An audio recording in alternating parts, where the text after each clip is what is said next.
Because I lied to her once, Anna Vaughn lied to me 99 times. But during her 100th cruel joke, I dove headfirst into the ocean to save her. When she finally broke the surface, she couldn't see me anywhere. In that moment, a wave of panic and heartache washed over her, as if she had just lost the most important thing in her life. The truth is, I never even lied to her in the first place. Now, hearing Anna was supposedly trapped in a burning haunted house, I didn't think twice before rushing in after her. I couldn't find her, and instead, I ended up with severe burns on my arm before passing out from the thick smoke. When I came to, the first thing I heard was mocking laughter from my hospital room. I can't believe it. That idiot Noah fell for it again. Meanwhile, Anna, her makeup perfect and wearing a revealing outfit, was sitting on Ethan Harrison's lap, playfully feeding him pieces of fruit. One of her friends giggled. "Anna, that makes 98 times we've messed with Noah. We told him you were kidnapped, and he broke his leg trying to save you. We told him you were poisoned, and he ran off into the mountains looking for some rare herb. This time, we said you were trapped in a fire, and the fool was ready to die for you. He's so devoted, but what a waste. You're just toying with him. Anna, this will never go anywhere," the friend added. Anna stood up and shot a cold, cruel glare in my direction. He deserves it for what he did. He cheated, sabotaged Ethan's car, and made him a laughingstock. This is his payback. We're not stopping. We'll get him a few more times. A gut-wrenching pain tore through me, but I couldn't find the courage to open my eyes and face her. All this time, her love, her pursuit, it was all just for revenge. It finally made sense why Anna Vaughn, a wealthy heiress, would chase after a broke race car driver like me for years. Just when I had fallen completely in love with her, I realized I had walked right into her trap. Thinking back on everything, I felt pathetic. I had been completely in the dark, a fool running to her rescue every single time. As for her accusation that I sabotaged Ethan's car and made him lose, it was a complete lie. I never did it. Anna had put on this elaborate act of being in love with me for years, all for him. "Ethan, darling, are you feeling better now?" Anna cupped Ethan's face, her fingers tracing his skin gently. "Much better. It's just been hard on you, having to stoop to pretending with Noah for so long." "No," she whispered. "I never slept with him. I'm still yours." Ethan's eyes lit up with excitement as he swept Anna into his arms, spinning her around. "Really? Of course," she scoffed. "As if Noah is even worthy of me. I would never let him touch me." They ignored everyone else in the room, locked in a tight embrace. Their friends all filed out, quietly closing the door behind them. The sordid sounds of their passion stabbed at my ears like daggers. I lay there, tortured for as long as they continued. When they were finished, they left together, and I had no idea where they went. I dragged my numb body out of the hospital bed, a sharp pain flaring from the burn on my hand. I let out a bitter laugh. Eraser's hands and feet are everything. For Anna, I'd nearly lost a leg, and now I'd almost ruined a hand. Covered in injuries, I walked out of the hospital and just started running, not knowing where I was going until my body gave out and I collapsed on the pavement. Just then, my phone rang. It was my old mentor, Coach Davis. "Noah, have you made a decision?" "I'm still waiting for your answer," he said. "You have too much talent to just give up on racing. If you say yes, we can head to Europe for advanced training immediately. The opportunities, they're worlds better." Anna once told me she hated me racing. She said she couldn't bear it if anything happened to me. So I quit. I actually believe her lies. It was never about my safety. She was just afraid I'd get back on the track and outshine her precious Ethan. I fought to keep my voice steady, trying not to let the coach hear the heartbreak in it. "Coach, I'm in," I said, "but only if I can get my leg and hand properly fixed." "You're really in? That's fantastic. Don't you worry about a thing. There's a world-renowned surgeon in Switzerland. They say he works miracles. He can fix you up good as new. It's settled then. I'll pick you up in 3 days." I gripped my phone, my knuckles turning white. "Okay, I'll be there. I promise." Coach Davis laughed, relieved, but then his tone turned serious. "You're not going to back out because of Anna again, are you?" "She doesn't matter anymore," I said, my voice cold. "I'm leaving. She can't stop me." My career is all that matters now. Nothing else does. After a few more words with the coach, I hung up. The wind was biting cold. Just as I got to my feet, Anna's name flashed on my screen. I used to answer her calls before the first ring finished, but now the sound was grating.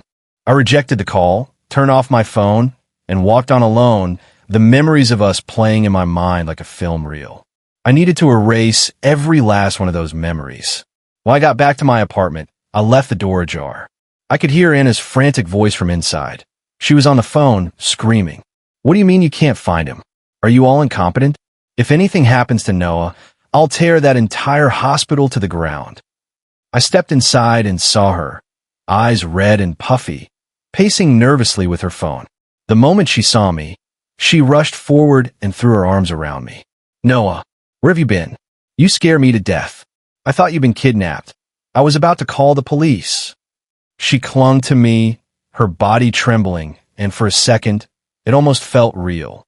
I took a step back, breaking her embrace. Her arms fell to her sides, empty. She saw the ice in my eyes, and a flicker of panic crossed her face. "Noah, what's wrong?" "Nothing," I said flatly. "I'm just tired. I want to get some rest." As I turned to leave, she grabbed me from behind, her voice tight with anxiety. "Noah, please don't be so cold to me. It's all my fault. I was so stupid, always putting you in danger, getting you hurt." She came around to face me, her eyes red-rimmed, and knelt down to look at my leg. "Does it still hurt?" she asked softly. My heart felt like a block of ice. I had given her my whole heart, and she had thrown it in the trash while laughing behind my back. "No, I won't let you have permanent damage," she insisted. "I'll call my friend's uncle right now. He's a specialist. He'll fix your leg." Before I had a chance to say no, she was already pulling me toward her car. When we got to the hospital, I tried to pull away. I didn't care if this was real or another act. I wanted no part of it. But she held my hand tightly. "Noah, please," she said. "I promise I'll get your leg fixed. You'll get back on the track and be brilliant again." I turned and stared at her, searching her face for any hint of a lie, any sign of mockery. But she looked completely sincere, and a flicker of doubt entered my mind. Was it possible she finally realized what she'd done? Could she actually be falling for me? My heart began to argue with my head, telling me to trust her. Just one last time, I let her lead me toward the operating room. Her hand was warm in mine, and for the first time, I felt a spark of genuine care from her.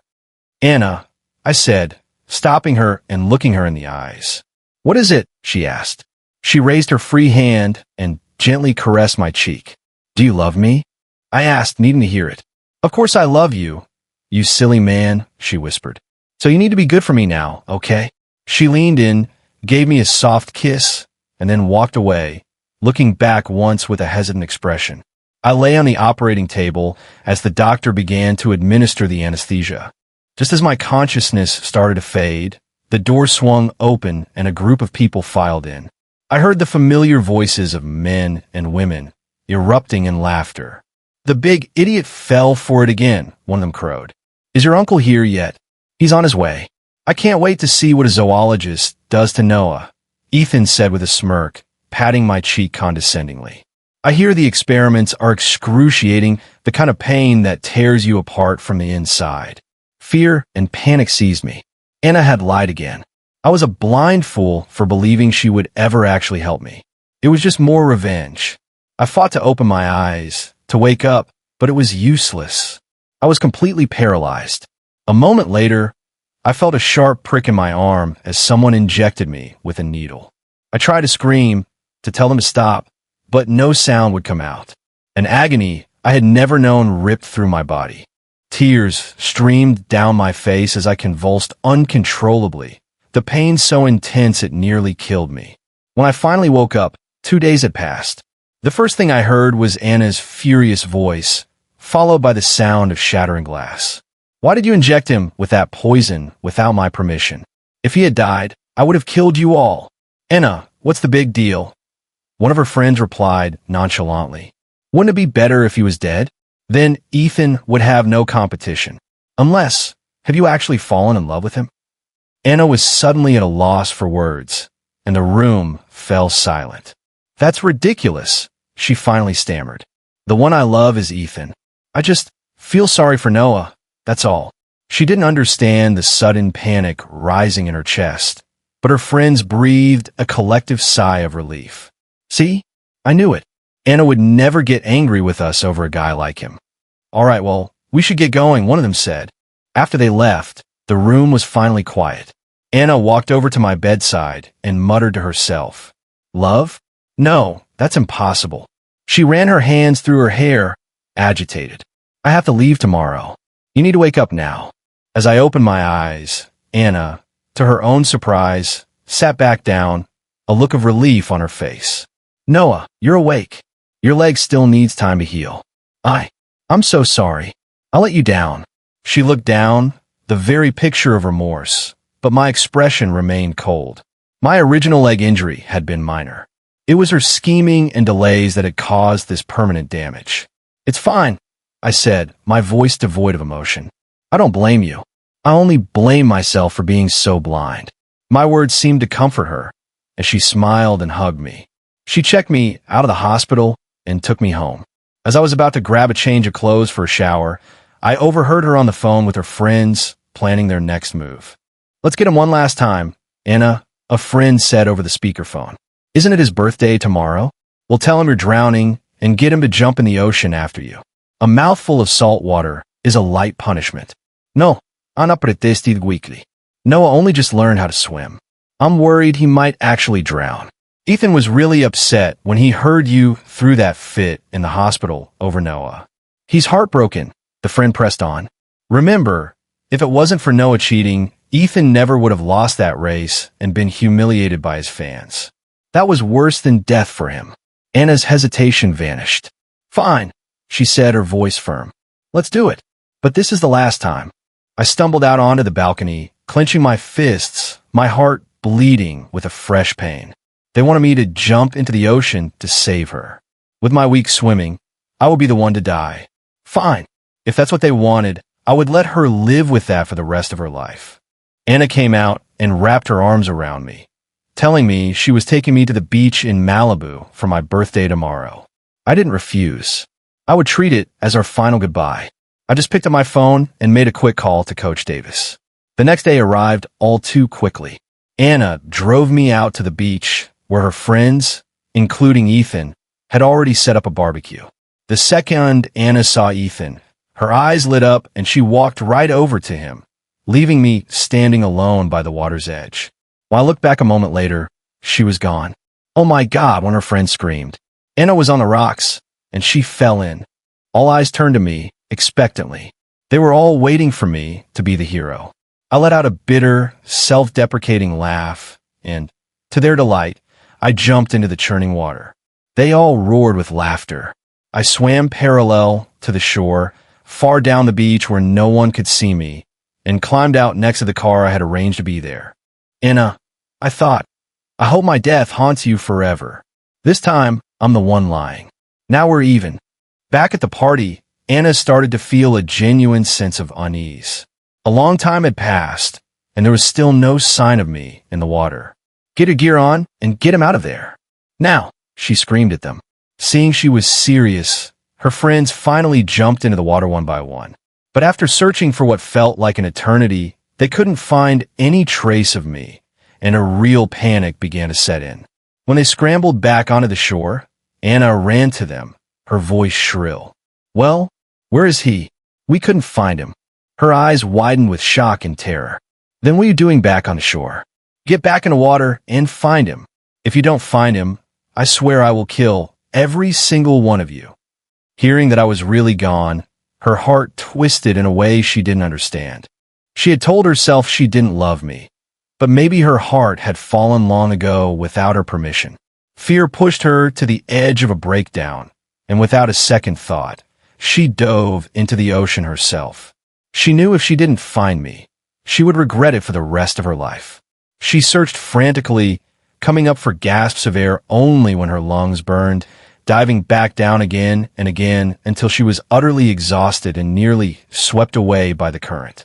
Her friends had to physically drag her out of the water while she thrashed and screamed at the waves. "Anna, stop. He's probably been swept out to sea." You'll get swept away too. We've called 911. The search and rescue team is on its way. With bloodshot eyes, looking like a demon, Anna grabbed one of her friend by the throat, squeezing harder and harder. This is all your fault. It was your idea. He loved me so much. Of course he would risk his life for me. If he doesn't come back, I'll make sure none of you do either. Soon, the Coast Guard arrived, but after hours of searching, they found nothing. I'm sorry, ma'am, the lead rescuer told Anna. He was likely pulled into the deep ocean. Finding him out, there is like finding a needle in a haystack. I'm afraid he's gone. The words hit her like a physical blow. All the strength left her body, and she collapsed onto the sand as if struck by lightning. A heart-shattering pain seized her chest, so intense she could barely breathe. The image of me diving into the water without hesitation flashed in her mind, and the pain became unbearable. She wasn't even in trouble, yet that fool had truly been willing to die for her. She had lost something precious, something she could never get back. Anna finally broke down, sobbing uncontrollably. Her mind raced back to when her family, the Vaughns, had first invested in my racing team. She had gone to the track to watch me practice. As she was driving alongside the course, a fiery red sports car had blown past her at an incredible speed. Intrigued, Anna had floored it, chasing after the car, and for a while they had raced back and forth, a thrilling game of cat and mouse. When she finally grew tired and pulled over, she walked up to the other car, curious about the driver who had made her feel so alive. And when I, Noah, stepped out of the driver's seat, the setting sun caught my face, creating a memory of a handsome, sun-kissed driver that was now seared into her mind. The memory was so painful that Anna nearly passed out. All this time, she thought she was the hunter and I was her prey, but she had been caught in her own trap all along. She woke up a day later in her room and heard hushed voices outside her door. It was Ethan. He's finally dead, he was saying.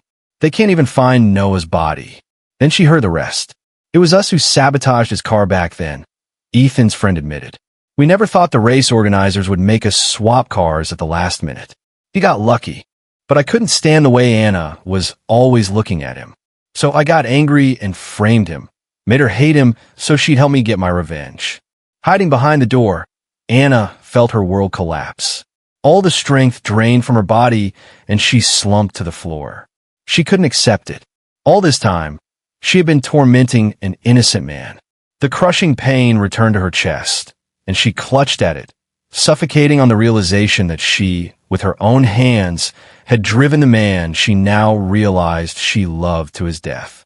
In that moment, Anna couldn't hold it in any longer and let out a soul-shattering wail. The two men outside fell silent, then pushed the door open. Seeing her huddled on the floor, completely broken, Ethan started to panic, terrified she had overheard them. Anna, what are you doing on the floor? He tried to act innocent, helping her to her feet as if nothing was wrong. Come on, get up, he said. Noah's death was his own fault. The idiot barely knew how to swim, and he jumped in anyway. But when his eyes met hers, a jolt of fear shot through him. The love she once had for him was gone, replaced by the look one would give their mortal enemy. Anna, why are you looking at me like that? I'm not wrong, he stammered. You have nothing to feel guilty about. Besides, we should be planning our wedding. My family has been pushing. Before Ethan could finish his sentence, Anna slapped him hard across the face, stunning his friend into silence. The friend stared, wide-eyed, in disbelief. You framed Noah. Anna screamed, her voice raw with fury. You made me wrongly blame him, made me help you torture him. You killed him, and now you dare to insult his memory. Anna, don't tell me you actually fell for that loser. Ethan pleaded. What about us? We've known each other our whole lives. If he hadn't shown up, I never would have lost. That championship was mine. Shut up. She slapped him again. You're the loser. You couldn't win on your own, so you played dirty like a coward. You tricked me, and because of you, I killed the only person who ever truly loved me. You're going to prison, Ethan, and you're taking all your pathetic friends with you. Anna drove her knee into Ethan's thigh, her face a mask of cold fury. He collapsed, grabbing at her leg desperately. Anna, please, I'm sorry. Are you really going to throw away everything we have for him? Is he worth it? His friends all came in then, trying to reason with her, but not one of them showed a shred of remorse. This sent Anna into a blind rage. She went and found a riding crop, and one by one, she whipped every single person who had taken part in tormenting me, striking them until they bled. It was their whispers, their encouragement, that had pushed her to do what she did. When they were all nearly unconscious, Anna dropped the bloody crop and had them all taken to the hospital.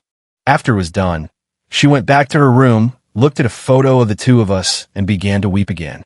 At that very moment, in a private hospital in Switzerland, I was being wheeled out of surgery and into a recovery room. For the rest of my life, I vowed I would take care of myself. Just then, Coach Davis came in to check on me. "How are you feeling, son?" "A lot better," I told him. "I can't wait to be fully recovered and back on the track." "Easy there, champ," he chuckled. "Once that leg is 100%, you can race all you want." In the weeks that followed, I focused on my physical therapy. The coach's daughter, Chloe, was a frequent visitor. She was playful and funny, always telling jokes and managing to make me smile.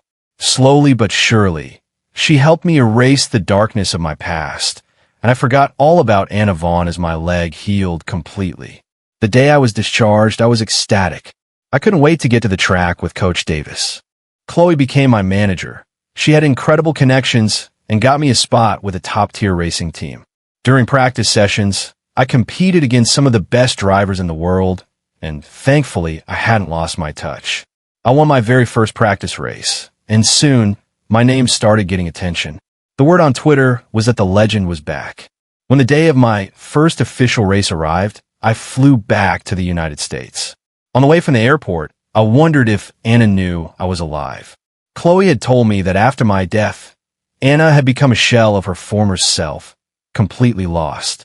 She had made good on her promise, sending every one of her friends who had hurt me to prison, Ethan Harrison included.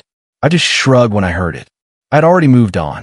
As I walked out of the terminal at LAX, a red sports car screeched to a halt in front of me. The door opened, and a hauntingly familiar, beautiful face appeared. It was Anna. Tears streamed down her face as she ran towards me. "Noah, it's really you. You're alive." She stopped right in front of me, her voice trembling with shock and joy. Just then, Chloe stepped out from behind me, took my arm, and gave me a light kiss on the cheek. "Who's this, Noah?" Chloe asked. "She's no one," I replied calmly. "Just someone I used to know. Not worth mentioning." Anna couldn't accept my dismissal. "No one? How can you say that, Noah? I was the love of your life. Have you forgotten?" she cried, gesturing towards Chloe. "And who is she?" I looked her straight in the eye and answered her question with an unnerving calm. "Yes, I have forgotten. The moment I drowned, the moment I realized your entire pursuit was just a game to get revenge for Ethan, I erased you completely. There's nothing left." At my words, all the color drained from her face, and she couldn't meet my gaze. "You know everything," she whispered. "I've known for a long time, so I don't understand. Who is this lovesick act for? Are you trying to play another game with me?" "No, never again," Anna cried, her voice cracking with emotion. "Noah, I didn't realize it myself, but I fell in love with you a long time ago. It was only when I thought you had drowned that I finally understood, but by then it was too late. I thought you were dead, so I made sure every single person who ever hurt you paid the price." I looked at her, my voice like ice. "Anna, of all the people who hurt me, you were the ringleader." She froze, fresh tears welling in her eyes, her mouth opening but no words coming out. I lost my patience and started to walk away, but she stepped in front of me. "I'm sorry, Noah. I was so wrong. Please forgive me." I cut her off. "Anna, let it go. As far as I'm concerned, I did die in that ocean. Talking about love now is meaningless." I took Chloe's hand and walked away without a backward glance, ignoring Anna's desperate pleas. I knew she wouldn't give up that easily. To avoid any more drama, I decided I would leave the country again right after the race. Chloe sensed my turmoil and smiled reassuringly. "Don't worry about it. It doesn't matter how much she loves you now. You've moved on. I'll be right here with you through everything." I turned and pulled her into a hug. You are the best thing that's ever happened to me, Chloe. After this race, I'm going to marry you. I'll be waiting, she whispered. On the day of the race, Chloe suddenly vanished. Her phone went straight to voicemail. She didn't know many people here and wasn't the type to just wander off. There was only one explanation. As I was about to call the police, my phone rang. It was Anna. If you want to see Chloe again, she said, come to the place where we first met. I hung up and drove like a madman to the old racetrack. I knew exactly where she met. When I got there, she was waiting, her eyes red from crying. You see, Noah? You say you don't love me, but you remembered this place instantly. It means you still care, doesn't it? I stalked over to her, grabbing her by the collar. Where's Chloe, Anna? What did you do with her? She didn't try to break my grip. Instead, she just stared at me. Answer my question first, she demanded. I knew she was obsessed, that she wouldn't let this go until she heard what she wanted. So I decided to give her the truth. Fine. Yes, Anna. I used to love you. Her eyes lit up with a flicker of hope, but I crushed it immediately. But you destroyed that love. You killed it. And everything you do now just makes me hate you more. She stumbled backward as if I'd struck her, her face a mask of bitter regret. After a long moment, she wiped her tears and made a call. A few minutes later, one of her security guards brought Chloe out. Seeing that she was unharmed, I breathed a sigh of relief and rushed to her, pulling her into my arms. I'm so sorry, this is all my fault. Don't be silly, Chloe said, holding me tight. I'm okay. Anna stood nearby, silently watching us, her hands clenched into tight fists. As Chloe and I turned to leave, she made one last request. Noah, please. Before you go, can you just hug me one last time? As a final goodbye. No, I said without turning around. We're strangers now, Anna. And I have a fiancé. With that, Chloe and I walked away. Suddenly, a beat-up old race car came barreling towards us. In that split second, Anna reacted on pure instinct. She shoved Chloe and me out of the way with all her might. Her own body was thrown through the air, crashing hard against a large rock. Blood was everywhere. The driver scrambled out of the car, and I saw it was Ethan, out of prison somehow. He collapsed to the ground, sobbing. Chloe and I snapped out of our shock and rushed to Anna's side. Her beautiful face was horribly injured, covered in blood. I gathered her into my arms. You're finally holding me, she whispered, a faint smile on her lips. Then she closed her eyes. I rushed her to the hospital, but it was too late. Anna was gone. If I had known how it would end, I would have given her that one last hug. When the Vaughn family arrived at the hospital, I knew it was time for me to leave. Ethan Harrison was sentenced to death for murder. The Vaughns, I heard, used all their power to financially ruin the Harrison family. After the race, which I won for Coach Davis, I bought a bouquet of roses, Anna's favorite. I went to her grave. If you could do it all over again, I asked the cold stone, would you still have done it? There was no answer. Take care, Anna, I said softly. I'm leaving now. A gentle breeze rustled the leaves on the trees, and for a moment, it felt like she was saying goodbye.